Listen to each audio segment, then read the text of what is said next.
안녕하세요. 오늘 벌써 7시가 되었습니다. 오늘 4월 5일 기억하시나요? 옛날엔 식목일이라고 해서 굉장히 큰 행사를 했었었는데 오늘 식목일이기도 하고 정말로 벚꽃이 정말로 이제 가로수에는 거의 모든 벚꽃들이 이제 블루밍 되기 시작하는 것 같아요. 이번 주말 많은 벚꽃 보시기 바라고 오늘 저희가 하려고 하는 책은 세계화의 종말과 새로운 시작이라는 책입니다.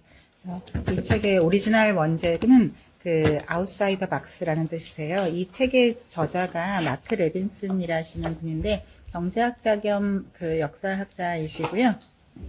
그래서 이분이 진짜 유명해졌던 책은 옛날에 더 박스라고 해서 그 컨테이너가 어떻게 세상을 바꿨나라고 하는 그런 책이 있으시고 이 책은 그 후속작처럼 해서 이 글로벌리제이션이라고 아까 그 더 박스는 어떻게 글로벌리제이션이 더 이제 됐나 하는 거였었고 이 아웃사이더 박스라고 하는 이번 책은 How Globalization 이 글로벌리제이션이 어떻게 이 물건을 옮기던 거에서 이제 아이디어를 스프레딩하는 쪽으로 바뀌었는가라는 거에 대해서 이제 하고 있습니다. 그래서 이 책은 우리가 뭐 많은 뉴스나 뭐 이런 데서 그냥 뭐 단어들은 되게 많이 들어봤는데 뭐 세계관이 무슨 밸류 체인이니 뭐 그냥 이제 얘기는 많이 들어봤는데 뭐 그게 도대체 뭐 어쨌다는 건지 그리고 관세를 도대체 올리는 거와 낮추는 게 또 뭐 어쨌다는 건지 그리고 뭐 이 나라를 빼고 붙이고 막 이런 게 또 어쨌다는 건지 그리고 우리가 사람은 뭐 누구나 다 지나간 거를 자기 자신에 대한 것조차도 시간이 지나면 다 잊을 수밖에 없는데 또 다른 나라나 세계는 어떻게 지나왔었는지를 약간 이렇게 단편적으로 이렇게 조각조각 알고 있었던 단어들이 이렇게 하나의 문장으로 이어지는 것 같은 거를 느낄 수 있어서 좋은 책이었었던 것 같습니다. 특히나 최근에 뭐 각 나라들마다 이제 어떤 세계화에서 이탈하려고 하는 그 어떤 움직임이 아주 나라를 불문하고 아주 이렇게 강력해지고 있기 때문에 이런 때 읽기 좋은 책이 이렇게 써주신 것 같아요. 그래서 이 책에 보면 이제 서문에도 있고 서문에서도 제일 중요한 말을 여기 표지 뒷장에 다시 뽑아 놓으셨는데요. 그래서 세계화는 아직 끝나지 않았다. 다른 시작이 있을 뿐이다. 라고 하는 것이고, 뭐, 섣불리 세계화는 이제 필요 없다든지, 세계화는 소용없는 짓이라든지 하는 게 아니라, 우리가 새로운 시대를 맞고 있다라고 하는 겁니다. 그래서 물건만 이동하던 그런 세계화에서 아이디어의 확산이 어떻게 세계를 다시 재편하고 있는지에 대한 거고, 거기서 뭐 편가르기를 한다든가, 뭐 이게 뭐 좋다, 나쁘다를 막 이렇게 하는 게 아니라, 그걸 이렇게 어떻게 지나왔었는지를 고찰하다 보면 또 이게 앞으로 어떻게 변할 건가를 알 수 있지 않을까라고 하는 마음에서 한 것 같아요. 그래서 이제 여기서도 세계화의 과거와 미래를 고찰한다고 되어 있는데, 그래서 이 세계화라고 하는 게 이 저자는 4가지 단계로 뽑고 있으세요. 그래서 우리가 보통 말하는 19세기의 세계화, 그래서 최초로 이제 제국주의 개념으로 이제 그런 게 되는 게 이제 세계화이고, 1차 세계대전으로 인해서 모든 이제 세계의 그 어떤 그 교류가 이제 뚝 끊어지는 그런 현상을 겪은 다음 이제 이 양차 세계대전을 겪은 다음에 2번째 세계화가 일어나서 전 세계는 정말 경제적으로 부흥하게 됩니다. 그래서 이때 첫 번째 부흥은 주로 이제 유럽 세계와 북미 세계를 가 이제 부흥하는 그런 개념의 세계화였었고, 세 번째 부흥이 이제 1980년 후반 이후 이제 그 소련이 몰락하고 이 중국이 개혁 개방을 시작하면서부터 시작된 1910년까지의 이 세 번째 세계화에 대해서 굉장히 여러 주로 다루고 있고요. 그래서 이 우리는 사실 잘 모르지만 저도 몰랐지만 이제 1990년서부터 2010년까지 딱 한 25년간이 정말로 이 세계가 완전히 다른 세계가 됐거든요. 우리 생각에는 그 전의 세계하고 뭐 이렇게 좀 연장선인 것 같은데 실제로는 이 1980년대 말, 그러니까 그 90년이 시작되기 전의 세계하고 이 이후에 그 30년은 정말로 이 세계가 완전히 다른 세계이기 때문에 이때 어떻게 그때 세계가 바뀌었었는지를 보는 게 굉장히 중요합니다. 그리고 우리는 이 제3차 세계화를 다 끝낸 다음, 이제 1910년 이후에 이제 정보와 통신, 운송뿐만 아니라 오히려 그 정보와 그 아이디어, 그리고 서비스, 이런 것들의 그러니까 전 세계가 연결되면서 그렇게 되는 어떤 가치 사슬이 이 밸류 체인이라고 하는 것들이 어떻게 전 세계를 이렇게 하나로 묶고 있고 또 오히려 단절시키고 있는가 하는 그런 다이나믹을 보여주려고 하시는 것 같아요. 그래서 최근 크게 뭐 소제목으로 보면 이제 일부 해서 세계화의 시작이라고 하는 것이 이제 맨 처음 세계화는 도대체 언제부터 시작됐을까? 그리고 두 번째가 하나의 세계라고 해서 정말 이 컨테이너 혁명이라고 해서 이 컨테이너라고 하는 것이 어떻게 우리 세상을 바꿨나? 이게 이제 1950년대 말이거든요. 그래서 1960년서부터 우리가 세계화가 그전에도 많았지만 1960년서부터 본격적으로 이 컨테이너라는 것이 이제 전 세계의 표준으로 쓰이게 되면서 이렇게 우리가 전 세계에서 나오는 물건을 이렇게 싸게 이렇게 쓸 수 있는 그런 시대가 된 겁니다. 그리고 3부가 과잉의 시대라고 해서 이제 이 막 그 물류나 이런 것들이 이제 하다 보니까 이렇게 하면 이제 더 내가 더 잘 이 시장을 선점할 수 있겠다라는 시대 거에서 사람들이 이제 너무 지나치게 이제 그 투자하고 하는 거에서 이제 과잉의 시대가 낳는 여러 폐단에 대해서 3부에서 설명해주고 있으시고요. 그래서 4부에는 뭐 당연히 과잉의 시대 다음에 항상 따라오는 그런 불황의 공포에 대해서 뭐 금융위기나 이제 21세기 들어서 2000년대 넘어서 있었던 여러 금융위기에 대해서 얘기해주고 있고, 그리고 이 5부에서 맨 마지막 네 번째 세계화라고 해서 우리가 2010년 이후 지금 그리고 앞으로 겪게 될 이제 네 번째 세계화는 어떤 것이 될까라고 하는 거를 이제 뭐 환경에 이르기까지 이렇게 얘기하고 있습니다. 옛날에는 단순히 상품이 교환되기 위한 그런 세상이었다면 지금은 이제 어떤 아이디어, 서비스, 그리고 환경의 영향까지 우리가 이제 같이 생각해보자라고 하시는 것 같아요.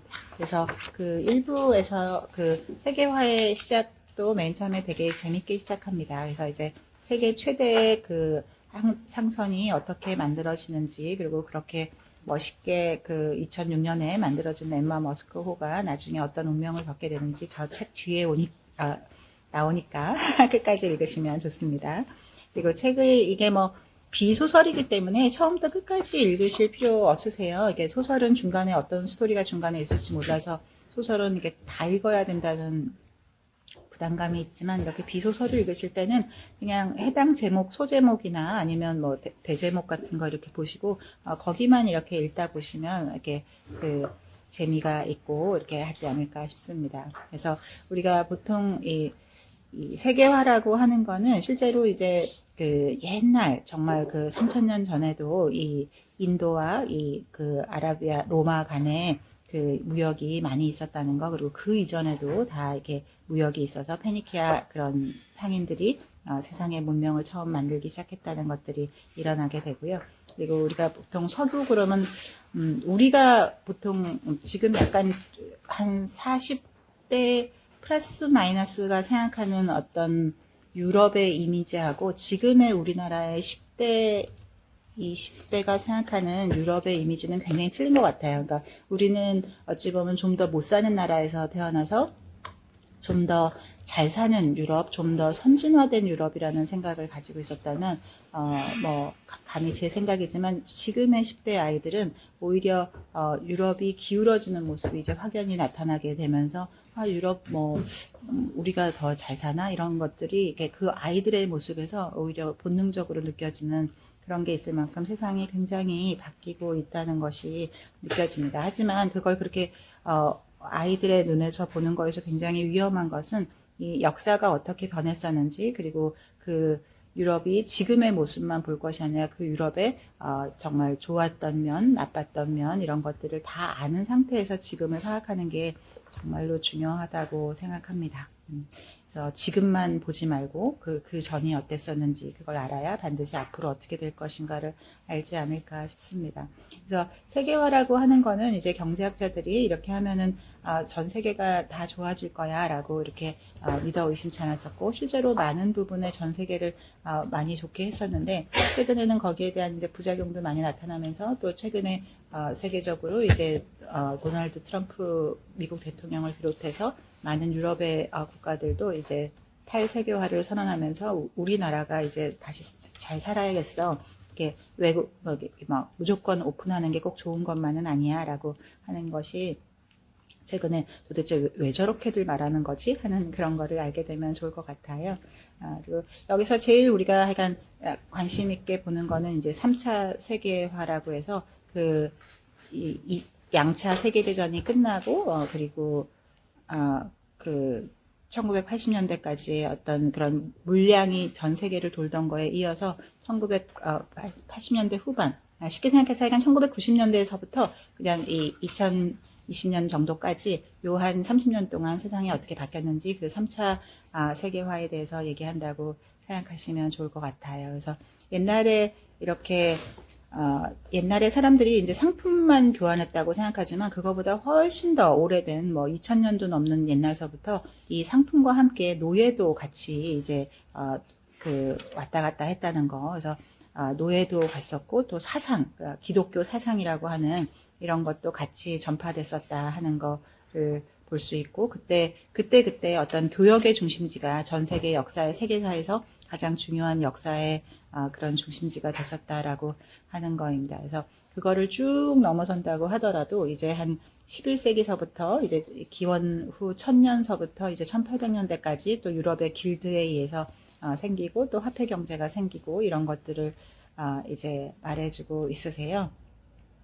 그렇게 해서 우리가 그 다음 쭉 다시 500년 넘어가서 1500년서부터 이제 포르투갈이 도저히 저 인도로 가고 싶은데 육로 비용은 너무나 중간에 그야말로 중간 상인에 의해서 소위 그 삥을 많이 뜯기니까 그래서 소위 관세를 계속 하다 보니까 실제로 최소 어떤 물건이 올라 그러면 기본적으로 10배 이상은 물론이고 보통 뭐 기본적으로 100배 이상이 이제 어떤 물건에 의해서 하게 되니까 우리 옛날에 처음 로마에 중국 비단이 왔었을 때 그 비단의 단위 무게당이 금 무게보다 더 비쌌다고 해요. 그러니까 옷 한 벌에 비단 오시면은 그게 얼마나 비싼지 알 수 있었겠죠. 그게 사실은 다른 뜻이 아니고 중간에 계속 중간 상인한테 돈을 주면서 이제 왔어야 됐던 거고 또 그 유명한 이제 500년 전에 이 후추 전쟁, 향신료 전쟁도 그 후추 한 그 가루의 무게가 이 무게 값이 금하고 똑같았으니까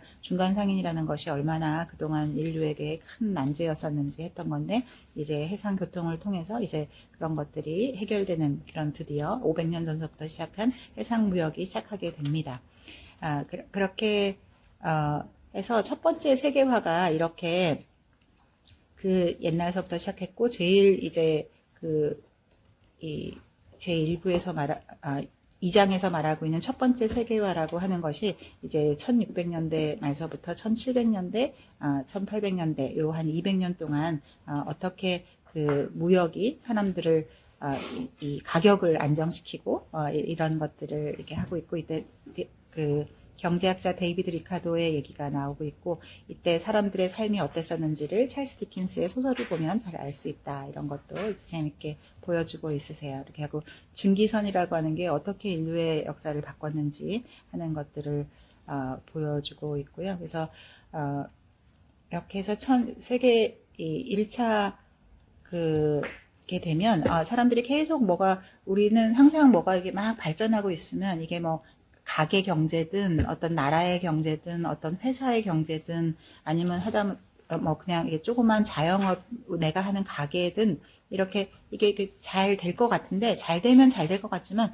절대 그런 건 없고 반드시 잘 되는 순간 이제 반드시 떨어지게 되어 있기 때문에 이렇게 해서 우리가 어떻게 후퇴했는가를 그 다음 장에서 3장에서 보여주고 있는 건데요. 거기서 제일 중요했던 것이 이제 1차 세계대전의 발발입니다. 그래서 1차 세계대전 그 자체가 한 해 만에 어떤 그 유럽의 세계 무역 규모를 한 4분의 1 정도를 없애게 됐었고 실제로는 거의 한 3분의 1 정도가 전 세계 교역이 확 줄어들었다. 그래서 우리가 우리나라의 어떤 일제 시기를 생각할 때도 뭐 일제가 어땠어 라고 이렇게 생각하는 것도 중요하지만 그때 국제무역이 어떻게 돌아갔었는지 그때 1차 세계대전이 발발함으로 인해서 우리랑은 별로 관계없어 보이는 이 한반도의 조선의 어떤 그 작은 농민들의 삶이 어떻게 바뀌었었는지 또 그러자 대공황이 터져서 그 대공황이 어떻게 일본을 덮치고 그것이 다시 어떻게 조선에 영향을 미쳤는지를 우리가 잘 알지 않으면 그거를 단편적으로 그거는 그냥 일제시대이기 때문에 그래 라고 생각하면 너무나 큰 거를 잘못 읽고 있다는 것도 늘 명심해야 되는 것 같습니다. 그리고 그때 이제 1차 세계대전이 끝나면서 우드로 윌슨이 이제 민족 자결권이라고 하는 걸 해서 이제 언어랑 민족이 같을 때 그 사람들이 정치적 주권을 갖는 것이 좋다라고 굉장히 좋은 의도로 했지만 이것이 또 거꾸로 민족주의라는 것을 이제 새롭게 세상에 이제 탄생시키게 돼서 이게 굉장히 나라 간의 어떤 분열과 새로운 전쟁의 이 극단의 시대에 20세기를 맞게 한 큰 요인이 되기도 했습니다. 그래서 사람들이 1차 세계대전이 끝나고 유럽 사람들이 하려고 했던 것 중에 하나는 더 이상 국경이라는 게 차라리 없어지면 전쟁도 없을 것이다. 그 끔찍했던 전쟁이 일어났던 거는 사실 국경 때문에 일어난 거기 때문에 우리가 국경 자체를 지워버릴 만큼 이렇게 활발하게 교류한다면 그런 끔찍한 전쟁은 인류에게 있지 않을 것이다 라고 하는 그런 열망을 더해서 더욱더 이제 이런 무역에 집중하게 됩니다. 하지만 처음에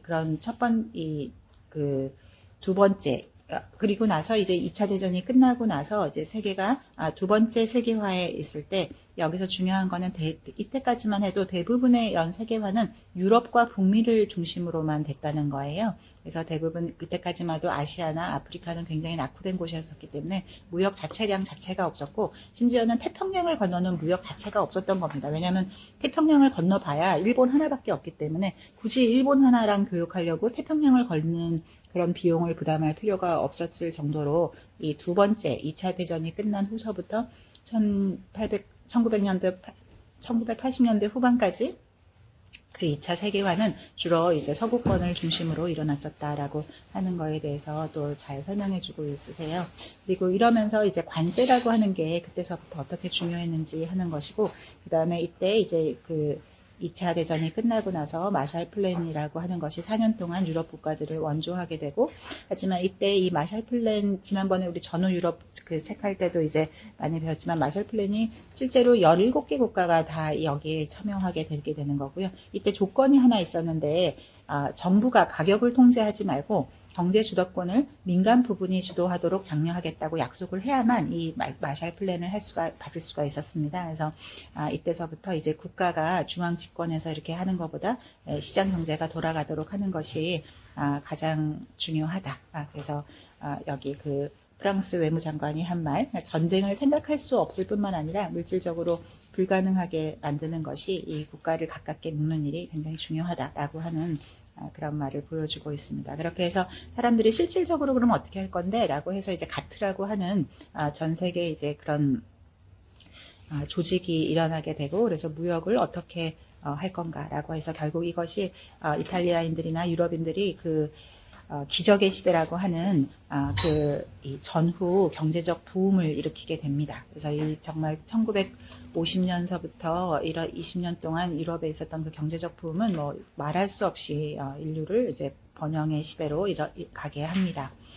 그래서 그렇게 되고 나서, 그리고 나서는 이제 그때만 해도 뭐 전화기가 한 대가 그 마을 전체에 한 대 있고, 뭐 자동차도 그 마을에 한 대 있을 정도고, 이런 것들이 이제 소설이나 이런 거 봐도 재밌게 나오잖아요. 그래서 그렇게 했었지만 이제 모든 것이 이제 세계화되면서 모든 물건들이 싸지고 전 세계의 가격이 굉장히 평준화되는 거예요. 그러니까 옛날에는 이 나라에서는 이거는 되게 싼데 저거는 비싸고, 저 나라에서는 또 저거는 굉장히 싼데 이거는 비싸고 이렇게 있었는데, 이 세계화가 되면서부터 사람들이 결국 자유무역이 되면서 전 세계의 이 가격이 다 비슷해지게 됐다라고 하는 겁니다.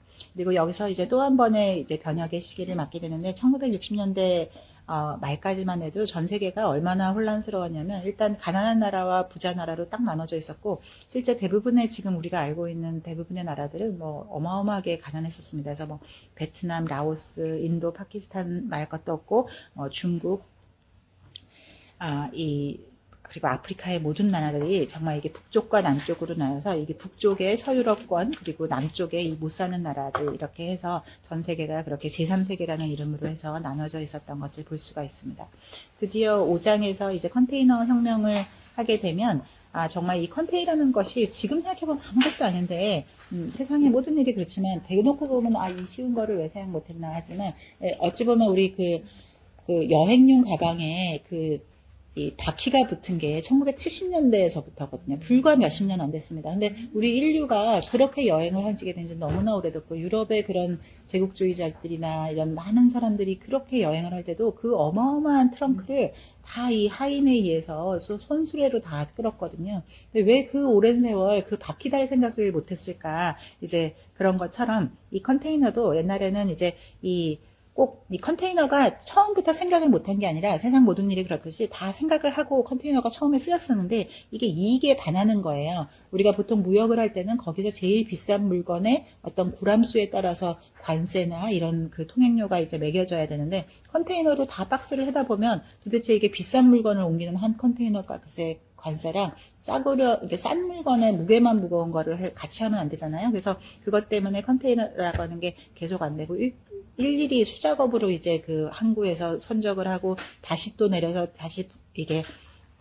다시 나눠서 이게 관세를 하다 보니까 그때는 이제 그게 이익이 된다고 생각을 했었지만 거기서 너무 최소한 수개월을 이제 항만에서만 이제 허비를 해야 되다 보니까 그것이 결국은 물류의 비용을 올리게 되고 그래서 내가 뭐 똑같은 물건 뭐 우산 하나를 사는데 그게 다른 나라로 넘어오게 되면 그 우산 값이 뭐 한 10배로 뛰는 그런 현상이 일어나게 되니까 이거를 나중에 그렇게 선박에서 이렇게 하적하고 하는 거에 일일이 이 하나하나마다 서로 다르게 포장하는 걸 하다 보니 그 배에다 실을 수 있는 물건도 한계가 있고 지금 우리 포장이사를 생각하시면 되세요. 옛날에 우리 이사는 이렇게 쌓아가지고 다 하는 거였잖아요. 그러면 얼마 쌓지도 못하고 또 옮기고 또 옮기고 이렇게 해야 되지만 지금은 상당히 규격화된 이사 박스에 의해서 다 이렇게 넣게 되면 아무리 큰 짐들도 하루에 다 그냥 이렇게 옮길 수 있는 것처럼 이런 컨테이너가 이제 표준화가 결국은 이제 되면서 1960년대 초서부터 이제 세계적으로 이 물류라고 하는 것이 얼마나 상상할 수 없을 정도로 빠르게 그리고 상상할 수 없는 비용의 이 어떤 상품의 가치가 싸지게 됐는지라고 하는 것을 볼 수가 있습니다. 그래서 이것이 이렇게 오래된 것이 아니고 1965년도서부터 됐다. 이때가서부터 이제 드디어 아시아가 이제 번영하기 시작하는 때입니다. 그래서 일본과 이제 한국이 거기에 된다라고 하는 거세요. 그리고 여기서도 보면 여기 세계가 얼마나 그러면 우리가 보통 뭐 6.25 전쟁 때문에 일본이 잘 살게 된 것을 많이 속상해 하지만 실제로 한국 전쟁은 유럽의 그 포스트워 부음 전후 부음에도 절대적인 영향을 미칩니다. 그렇기 때문에 우리가 많이 떨어져 있는 나라가 우리랑 아무 상관이 없는 것 같아도 실제로 6.25 전쟁이 일어난 많은 이유도 유럽의 어떤 정치 상황에 의한 거였었고 실제로 우리 한국 전쟁은 유럽의 이 기적의 시대라고 하는 그 유럽의 부흥에도 큰 영향을 미쳤다는 거. 그래서 조금 더 다각도로 세상을 보는 것도 굉장히 재미있는 것 같습니다. 그리고 6정에서 이제 결국은 돈이죠. 우리가 이 뜨거운 돈이라고 해서 결국은 뭐 물류를 왜 이렇게 옮겨야 되고 뭐 왜 이렇게 해. 그러면 결국은 다 돈에 의해서 돈이라는 게 굉장히 중요하고 생존 그 자체이기 때문에 이 돈을 어떻게 우리가 확보할 것인가 그리고 돈을 어떤 형태로 할 것인가가 나라 간에도 굉장히 중요하게 됩니다. 그리고 우리가 보통 이제 생각하는 뭐 외국의 대통령이나 이런 경우도 이렇게 그냥 이름만 많이 들었지 그 사람의 어떤 성향이나 또 어떤 일을 했었는지 잘 모를 수 있는데 이제 미국이 왜 금 치환을 달러를 이제 금으로 바꿔주는 거를 이제 없앨 수밖에 없앴는가에서도 가장 큰 걸 했던 게 마샬 플랜으로 이제 많은 잉여 달러를 줬기 때문에 전 유럽이 다시 부흥하는데 엄청난 그걸 했지만 세상은 항상 똑같아서 이제 잘 살게 되면 다른 생각이 들거든요. 그래서 유럽에서도 이제 그렇게 못 살다가 이제 잘 살게 되니까 그렇게 받았던 그 달러를 다시 금으로 바꿔줘라고 이제 하면 좋겠다라는 생각이 든 거예요. 거기서 제일 중요한 역할을 했던 사람들 중에 하나도 샤를 드골 같은 경우는 정말 굉장히 프랑스의 역사에서 막 말이 많지만 실제로는 정말 말도 안 되는 만큼 프랑스를 위해서 노력했던 정말 프랑스를 생각했던 사람들이고 나중에 대통령들은 사실 멋있어 보이긴 하지만 실제로는 프랑스가 이렇게 주저앉게 하는데 많은 기여를 한 대통령들도 굉장히 많고요. 이때 샤를 드골도 이제 본인의 나라의 어떤 경제적인 독립성을 위해서 이제 바꿔줘라고 해서 이 세계적으로 이 달러를 금으로 바꿔달라는 것이 한꺼번에 이제 몰려들게 되면 도저히 이제 미국이 그걸 감당할 수가 없기 때문에 그걸 바꿀 수밖에 이제 그 금치환을 이제 금본위를 바꿀 수밖에 없었다라고 하는 것도 있습니다. 그리고 우리 인류의 그 가장 큰 그 발명 중에 하나가 그 불하고 뭐하고 그다음에 영란은행이라는 게 있거든요. 그래서 그 영국이 어떻게 제국주의가 될 수가 있었는가, 영국이 어떻게 세계를 지배할 수 있었는가의 가장 큰 원인으로 영란은행이라고 하는 그 은행의 탄생, 그 영란은행이 특별히 어떻게 싼 대출 이자로 영국이 전쟁 그거를 확보할 수 있고, 그것이 결국 그 대영 제국이라는 것이 역사에 탄생할 수 있었던 가장 큰 걸 만들게 되는 것이 있는데, 이 한번이라고 하는 거의 후유증을 우리가 잘 생각해야 된다라고 하는 겁니다. 그래서 그 다음 이제 이 전 세계가 정말 불이 붙듯이 이제 경제적 전 세계가 이제 경제가 일어나게 되는데, 여기서 이 개발도상국들이 일어나기 시작한 것이 결국 1980년대 이후거든요. 그래서 1980년대 이후에 이 개발도상국들이 어떻게 외국 자본을 유치하고 그 규제를 완화해가면서 또 국영기업을 민영화하면서 선진국에 이제 진입하게 되는지 하는 것이 있습니다. 그래서 이제 국제기구로부터 융자를 저리로 받으려면 이제 규제 완화를 반드시 해야 된다는 거 저희 다 기억나시죠? 1980년대, 90년대 다 우리나라에서 있었던 일이고, 최근에 해간 많은 이런 신간들을 보다 보면 굉장히 한국의 이야기가 엄청나게 많이 있어요. 어떤 책을 봐도 이 한국의 이야기가 굉장히 많이 들어 있습니다. 그래서 여기서도 이 한국이 요 단계 매 소챕터마다 그 안에 그 해당 토픽에 대해서 한국이 어떻게 반응했었는지에 대한 히스토리가 굉장히 많이 있거든요. 그래서 그런 거를 보는 것도 굉장히 재미있을 것 같아요. 정말 최근에 나온 많은 책들에서 정말 이 한국에 대한 스토리를 그 사이사이에 넣어주는 이야기가 이렇게 많아지는 걸 보면서 한국의 어떤 위상이나 사람들이 어떻게 한국을 연구하는 거를 이제 중시하고 있는지도 알 수 있는 것 같습니다. 그래서 우리 그 멕시코 이러면은 우리 잘 모를 것 같은데, 이 멕시코가 어떻게 또 잘 나가다가 무너지고 또 잘 해보려고 또 새로운 어떤 정책을 했던 것이 더욱 나라를 망가뜨리고 이런 어떤 히스토리들이 있고, 또 우리가 아까 그 국제무역에서 GATT 가트를 얘기했었는데, 거기에 그 다음으로 그때는 이제 주로 공산품에 대한 것만 했던 것이 가트였었고, 그 다음에 이제 농산물에 대한 것이 했던 것이 이제 우루과이 라운드라고 하는 것이 1986년에 이제 있게 됩니다. 그래서 이제 농산물까지 이제 80년대 후반에 되게 되면 이제 전 세계에서 우리가 이렇게 전 세계에서 나오는 과일과 어떤 음식 소스나 이런 것들을 이렇게 싼 가격으로 먹을 수 있게 된 거는 다 그 이후에 이제 일어난 것이라고 볼 수 있습니다. 하지만 이럼에도 불구하고 우리 한국도 일본도 어떤 자국의 쌀에 대해서만은 또 절대로 하지 않았던 것이 있어서, 그때는 그게 굉장히 좋은 결정이었지만 지금 이제 세계화가 너무 된 상황에서는 그게 오히려 우리를 발목 잡게 해서 최근에 과일값이 사과값이 너무 비싸다던가 이런 것조차도 이게 다 우리랑 아무 관계없이 세상이 돌아가는 것 같아도 사실은 우리 일상에까지 굉장히 미치고 있다라고 하는 겁니다.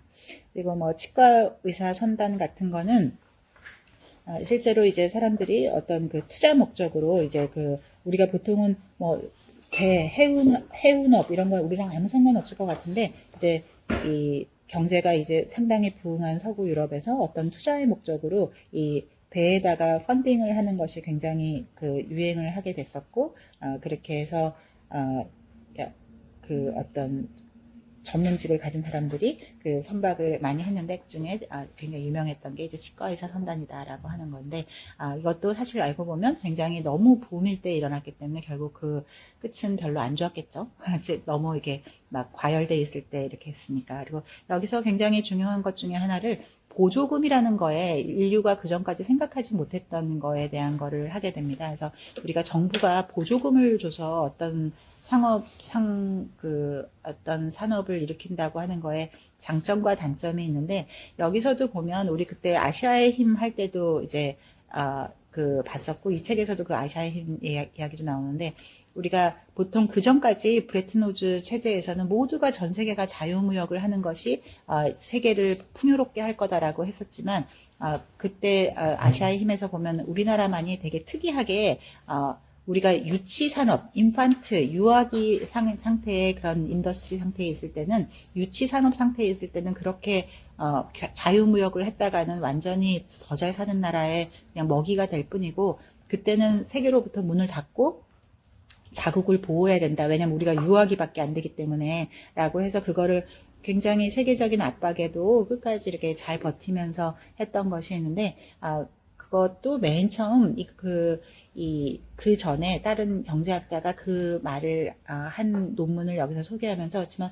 그때 사람들이 아무도 거기에 그거 이렇게 중시하지 않았었는데, 아마도 그 당시 우리나라의 어떤 경제학자들은 그런 새로운 논문이나 이런 것도 충분히 관심 있게 읽고 이럴 수도 있겠다. 우리가 이렇게 전 세계는 지금 막 그 교역을 하라고 하지만 우리는 이렇게 교역을 안 하는 게 우리나라 수준에서는 훨씬 더 좋겠다라는 걸로 열린 눈을 가지고 또 그런 거에 대한 실험을 했기 때문에 우리나라가 이렇게 잘 살 수 있었다라는 것이 왜 아시아의 힘 그 책에 나오잖아요. 그래서 그런 것들로 해서 잘 했었고, 그 다음에 이제 한국의 조선업이 어떻게 그런 국가 보조금을 받아서 이렇게 성장할 수 있었나라고 하는 거, 그리고 이 한국에 이어서 그거를 그대로 이제 따라한 이제 중국의 조선업이 어떻게 전 세계를 또 점유할 수 있었나 하는 것들도 하고 있습니다. 그래서 이 보조금이라고 하는 것이 처음 세계화를 만드는 그런 경제학자들은 한 번도 상상도 못 해본 거였었는데, 이 보조금이라고 하는 새로운 것들이 국제 무역의 질서를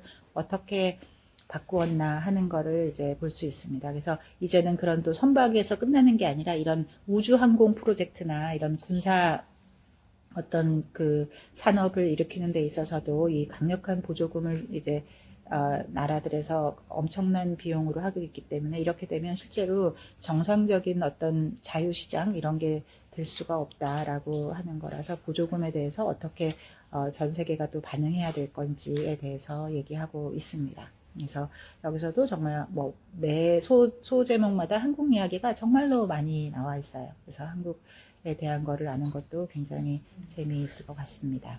그리고 그 다음에 이제 중국의 영향에 대해서 뭐 정말로 중요하게 하고 있죠. 그래서 이 11장에서부터 이제 중국 이야기가 나오게 되는데, 중국이 어떻게 정말 그 상상을 초월하는 빈곤의 상태에서 다시 이제 부각하게 되고, 또 지금은 정말 전 세계를 위협하는 최고의 무역국이 되었는지 그 과정에 대해서 굉장히 짧고 재미있게 나와 있으니까, 아주 짧게 중국을 이렇게 요점 정리하시고 싶으신 분들은 여기 11장을 읽어보시면 굉장히 재미있을 것 같으세요.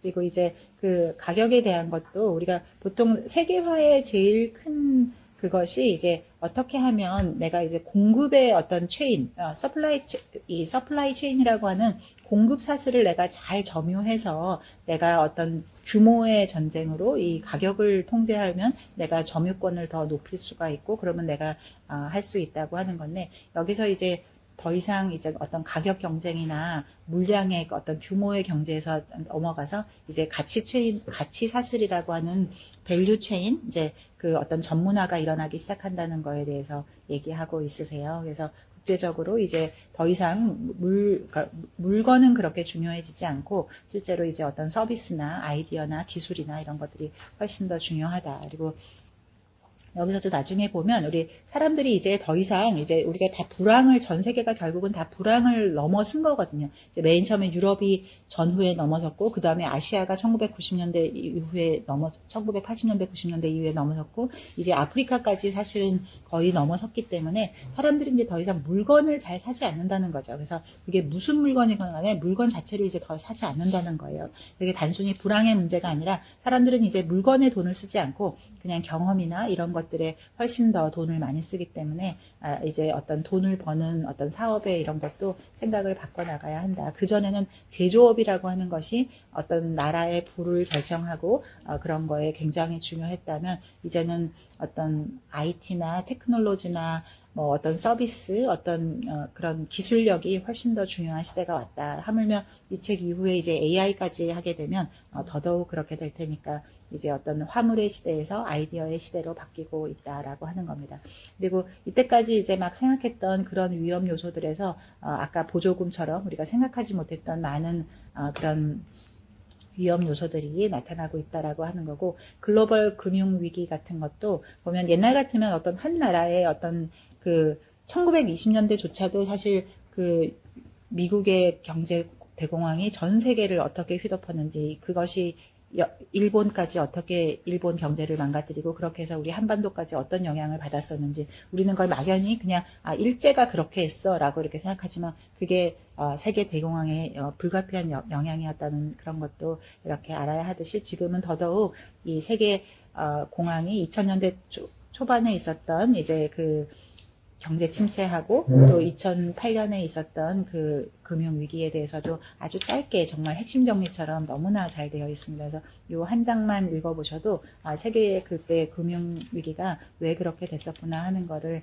잘 알 수 있습니다. 그리고 마지막 챕터에서 이제 네 번째 세계화라고 해서 드디어 사람들이 이제 그 기존의 어떤 물류가 어마어마한 그런 그 선박 크기가 진짜 축구장 몇 개쯤 되는 그런 이제 선박이 제조되는 거에서 이제 반동이 일어나는 거죠. 뭐든지 궁극에 이르면 다 반동이 일어나기 때문에 이제 더 이상 이제 세계화의 그런 규모 경쟁은 더 이상 되지 않고 사람들이 뭐 나프타나 이런 데서 이제 다 탈퇴하고 싶어 하는 거. 그리고 중국이 사실 저렇게 잘 살게 된 거는 2001년에 이제 그 WTO의 참여하게 되면서부터라는 거. 우리가 보통 이제 정치적으로 막 할 때는 우리나라가 뭐 자유무역 이런 거 할 때도 막 뭐 시위도 하고 하지만, 알고 보면 우리가 이렇게 풍요롭게 전 세계 모든 어떤 뭐 음식 소스에 이르기까지 이렇게 싼 가격으로 전 세계 구석구석에서 나오는 물건들을 이렇게 자유롭게 사게 된 것도 사실은 그런 자유무역의 덕이라는 것도 이렇게 생각하면 좋을 것 같습니다. 그리고 이제 드디어 이제 영국의 메이 총재가 얘기했듯이 더 큰 세계화에 대한 그 이야기가 사람들을 두렵게 만들 수 있다라고 하는 것처럼, 전 세계의 많은 이제 그 지도자들이, 특히 유럽의 지도자들이 이제 세계화가 더 이상 일어나는 거가 이렇게 내버려 두다가는 오히려 유럽이 망할 수 있다라고 하는 그런 위기감에 쌓여 있다라고 하는 겁니다. 아마 이게 뭐 뉴스에서 보면 무조건 뭐 유럽이 막 극우주의로 간다고 하지만 그런 단어에 매몰되지 마시고, 어쨌든 그 나라도 이제 남들 보기 좋은 어떤 이웃을 하려다가 자기 나라가 망하는 거, 우리 개인의 삶에서도 많이 하잖아요. 그래서 그런 거로부터 정신 바짝 차리고 이제는 내가 살아야겠다는 것을 그 유럽이 굉장히 심각하게 당면한 그 상황에 있다라고 하는 겁니다. 그리고 여기 이 장에서도 우리 뭐 현대 상선이 그 성공하고 그 망하는 어떤 그 스토리, 그리고 현대 한진해운이 2016년에 파산했던 스토리까지 아주 자세하게 되어 있거든요. 그래서 이것도 굉장히 재미있게 보실 수 있으세요. 그래서 정말 한국 기업에 대해서 이렇게 많이 연구를 했구나 합니다. 그래서 그게 17장까지의 얘기였었고, 이제 18장에서 보면 드디어 식량마일이라고 해서 우리가 왜 가까운 곳에서 이제 음식을 가져오는 거가 이제 훨씬 더 환경에 나쁜 영향을 덜 미친다라고 해서 요즘은 뭐 환경마일, 뭐 우유를 먹어도 이제 우리나라 우유를 먹는 게 굉장히 좋다라고 하는 그런 것들이 있어서 그런 것도 굉장히 관심 있게 봐야 될 것이고 정말로 좋은 거기도 하고요. 하지만 절대로 항상 무언가에는 그 이면의 상황도 반드시 있다는 거죠. 그래서 우리가 어떤 거를 이렇게 요 한 가지로만 보는 것보다 그 이면의 상황을 잘 살펴서 우리가 환경을 앞으로 대처해 나갈 때에도 그것이 굉장히 중요하다라고 하는 것입니다. 그리고 무조건 이제 뭐 이게 공산품이 외국에서 들어오는 것만이 그럼 뭐 무조건 다 나쁘고, 환경 때문에 무조건 내 간의 수공업처럼 우리나라에서 일어나는 것만 해야 되는 것이 반드시 또 좋다는 식으로 또 반세계화 운동이 굉장히 확산되고 있는데, 그것이 꼭 좋은 것만은 아니다. 그래서 그거에 각각의 좋은 점도 반드시 있으니까 그거는 살리면서 그거의 나쁜 점도 치를 어떤 마음의 준비를 해야 된다. 그래서 슬기롭게 좋은 점, 나쁜 점을 같이 갈 수 있는 그런 것들을 해야 된다는 거고, 그래서 19장에서 보면 이제 부서진 연결망이라고 해서 드디어 이제 이 연결망이 이제 균열이 가기 시작하는 시대에 우리가 도래했다라고 하는 거, 그리고 그렇게 만능처럼 느꼈던 WTO나 FTA나 뭐 이런 것들이 다 지금 많은 변화를 이제 요구받고 있다라고 하는 겁니다. 그래서 맨 마지막 20장에서 이제 다음 세대는 어떻게 될 것인가라는 거를 이제 이야기하면서 유럽의 지도자들이 왜 이제 예전과 다른 목소리를 내고 있는가라고 하는 거, 그리고 이제 지금까지 생각했던 거와 전혀 다른 시대가 될 것이다. 그래서 제3의 세계화는 실제로 대량 생산의 시대겠다. 그러니까 대량 생산으로 해서 그 아프리카와 그 못 살던 나라들이 정말 놀랄 만큼 잘 살게 된 거죠. 우리가 옛날에 봤던 아프리카 사진이나 인도 사진은 지금 우리가 생각하는 정말 잘못 생각하고 있는 겁니다. 30년 전에 막 나왔던 그런 사진들을 보고 우리가 만약 아프리카나 지금 인도를 생각하고 있다면 정말로 잘못 생각하고 있는 거고, 지금의 인도나 지금의 아프리카는 전혀 그런 나라가 아닙니다, 이미.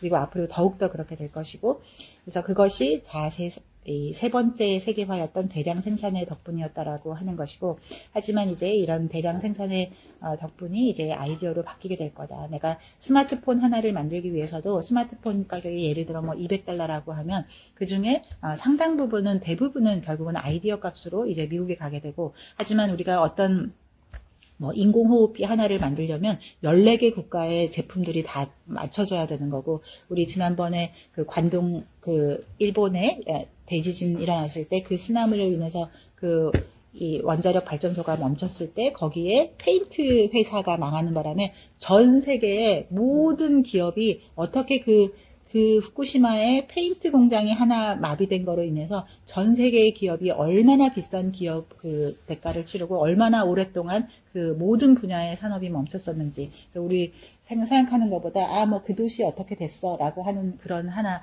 그 기업 그렇게 망했대, 뭐 그거 하나가 우리가 생각하는 것보다 어마어마한 전 세계의 영향을 우리가 실제로 받고 있다라고 하는 것에 대해서 계속 얘기해주고 있는 것 같으세요. 그래서 우리가 어떤 삶의 수준을 유지하고 이런 거에서 우리가 세계를 같이 생각하는 거, 그리고 앞으로 전혀 다른 세계화를 우리가 어떻게 할 건지 반드시 역사적 규범을 이렇게 보면서 이렇게 생각하는 것이 좋겠다라고 하는 염원을 담아서 이 저자가 써주신 것 같습니다. 그래서 꼭 상당히 이 소제목들이 짧고 재미있어요. 그래서 핵심 요약 체크처럼 잘 돼 있으니까 다 읽으려고 괜히 생각하지 마시고 조금 이렇게 관심 있는 분야만 보시면 어느 분야에도 한국 이야기가 꼭 있으니까 아마 재미있으실 겁니다.